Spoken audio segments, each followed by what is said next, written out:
Hello friends, social science की अपने last video में हमने अपर्दन के बारे में पढ़ा। अपर्दन की जो कारक होते हैं उनसे जो भूआकृतियाँ बनती हैं उनके बारे में हम पढ़ रहे थे, जिसमें हमने नदियों के बारे में पढ़ लिया था। आज हम पढ़ेंगे भूमिगत जल के बारे में कि ये भी अपर्दन का एक कारक है और उससे कौन सी भूआकृति बनती है उसके बारे में हम जानेंगे। तो चलिए स्टार्ट करते हैं।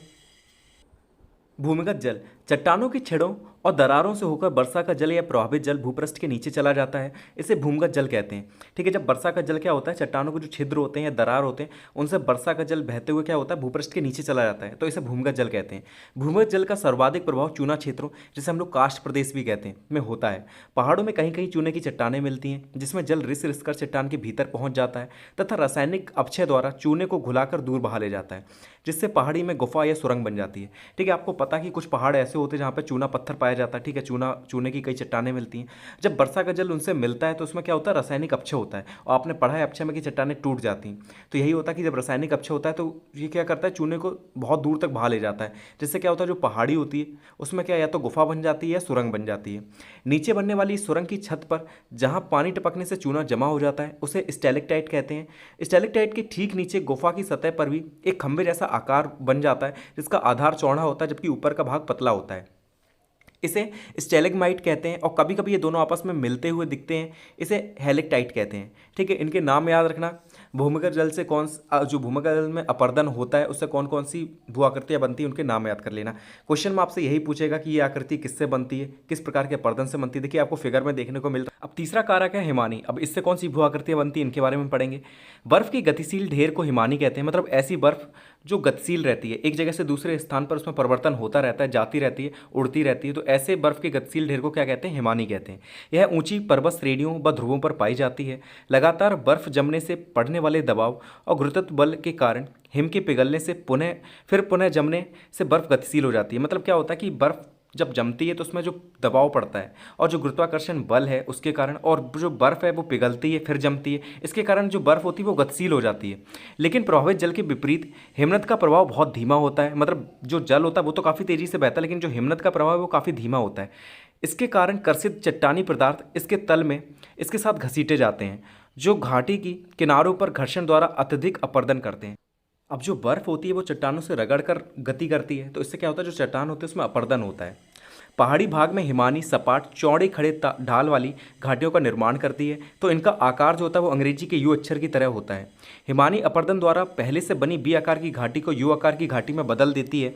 इसका ढाल खड़ा तथा तल सपाट एवं चौड़ा होता है। मतलब अभी हमने इससे पहले पढ़ा था कि बी आकार की घाटियाँ बनती हैं जब नदी कहीं से बहती है, तो क्या करती है, बी आकार की घाटी बना देती है, जिसे हम लोग गार्ज वगैरह या वो कहते थे, कैनियन वगैरह कहते थे। लेकिन देखिए जब बर्फ़ पिघलती है, बर्फ़ जब वहाँ से बहती है हिमानी के रूप में, तब उसके साथ साथ कंकड़ भी होते हैं, पत्थर भी होते हैं।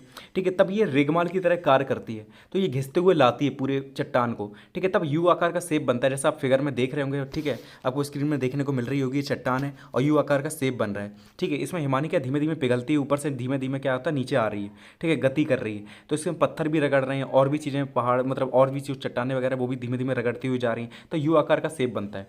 ठीक है, तो क्वेश्चन में यही पूछेगा, तो यू आकार की घाटी किसके द्वारा बनती है, बी आकार की घाटी किसके द्वारा बनती है। तो बस एक एक नंबर में ये क्वेश्चन पूछे जा सकते हैं, तो याद रखना इस चीज़ को।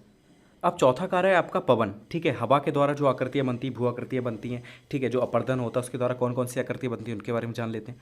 गतिशील वायु को पवन कहा जाता है। ठीक है, याद रखना पवन और वायु में अंतर है। तो जो गतिशील वायु होती है उसे पवन कहते हैं। पवन बालू एवं धूल कणों को उड़ाकर अपने साथ ले जाती है।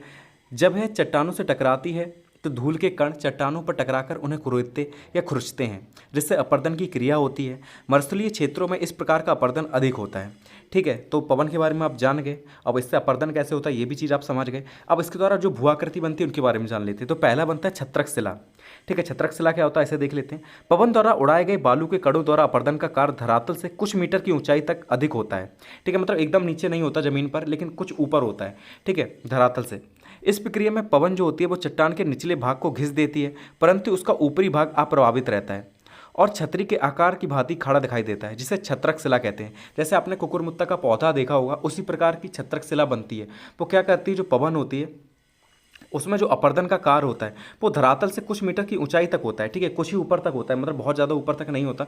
तो क्या करती है, जो कोई चट्टान होती है उसके नीचे के भाग तो पवन बहुत अच्छे से घिस देती है, ठीक है, और ऊपर का भाग उतना ही चौड़ा दिखाई पड़ता है, ठीक है, नीचे का तो पतला दिखाई दे रहा है क्योंकि सब घिस दिया है हवा ने, लेकिन ऊपर का भाग उतना ही चौड़ा है। तो इससे जो एक छतरी की तरीके दिखता है, जैसे आपने अम्ब्रेला देखा है, तो अम्ब्रेला के आकार का एक वो बन जाता है, ठीक है, इसी को हम लोग छत्रक शिला कहते हैं।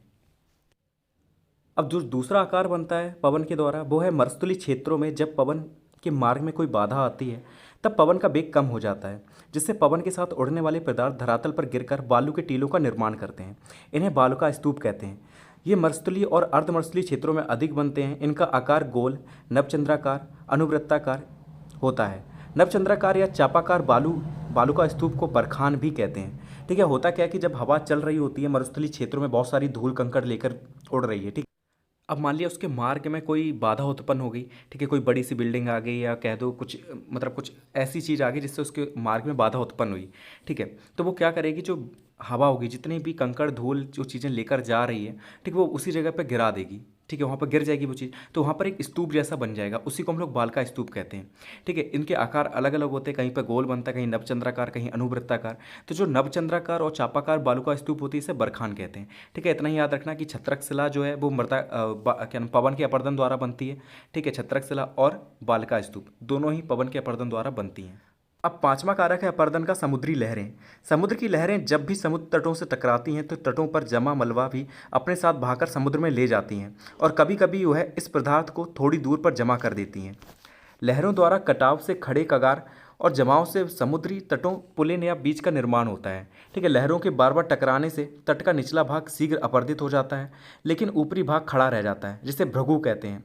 तट के सहारे सहारे लहरों द्वारा बालू तथा कंकड़ पत्थर बिछा दिए जाते हैं जिसे पुलिन या बीच कहा जाता है। तो आपने बीच देखे होंगे, वो किसके द्वारा बनाए जाते हैं, समुद्रों के द्वारा ही बनाए जाते हैं। ठीक है, तो समुद्र द्वारा अपर्दन में क्या क्या चीज़ें बनती हैं, बीच बनते हैं, भृगु बनते हैं, ठीक है, पुलिन का निर्माण हो जाता है, बीच का निर्माण हो जाता है। ये समुद्री लहरों द्वारा जो भी अपर्दन होता है उसके द्वारा बनती हैं। ठीक है, तो इनके भी आप याद रख लेना कि समुद्री लहरों द्वारा कौन सी भू आकृतियाँ बनती हैं। तो क्या क्या बनती हैं, भृगु बनती है, बीच बनता है, ठीक है, पुलिन का निर्माण हो जाता है जिसे हम लोग बीच कहते हैं इंग्लिश में। ठीक है, तो इन चीज़ों का निर्माण होता है समुद्री लहरों द्वारा। तो ये वीडियो आपका यहीं पर कंप्लीट होता है। अब मैं क्या करूँगा, एक शॉर्ट बना दूंगा जिसमें क्या होगा कि आपको पता चल जाएगा कि पवन से कौन सी आकृतियाँ बनती हैं। ठीक है, जो पवन अपर्दन होता है या जो समुद्री लहरें हैं उसके द्वारा जो अपर्दन होता है उससे कौन सी भू आकृतियाँ बनती हैं। ठीक है, एक शॉर्ट्स बना दूंगा 30 सेकंड की या 1 मिनट की बनेगी, उससे देख लेना, उससे एक एक नंबर वाले जितने भी क्वेश्चन होंगे वो सारे कवर हो जाएंगे। ठीक है, तो फिर मिलते हैं नेक्स्ट वीडियो में नेक्स्ट टॉपिक के साथ। Thank you so much for watching this video.